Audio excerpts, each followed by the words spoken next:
Family that owns the collapsed horse barn in Summers also owns a waste transfer building that collapsed in Portland today at about the very same time.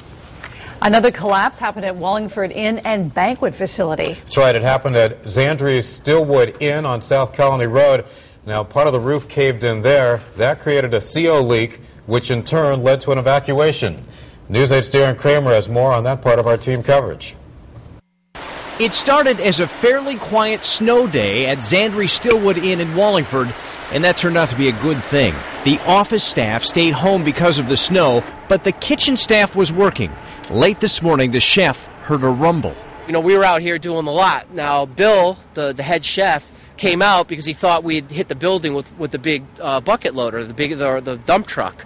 And it wasn't that. Actually, the roof had caved in the office, and it caused that rumbling noise. Much of the roof sagged, but the roof over the office collapsed. The office staff snow day probably saved lives. If my aunt was here, who works sometimes in the office, my uncle's wife, or if the regular secretary was in, a lot of times my grandmother goes in the office to sit and relax, and she'd have been in there. Everybody in the office would have been injured, I'm sure. The collapse caused a gas leak. It was shut off pretty quickly. No one was hurt. They're still adding up the damage, and the owners aren't sure yet when the banquet hall will be back open for business.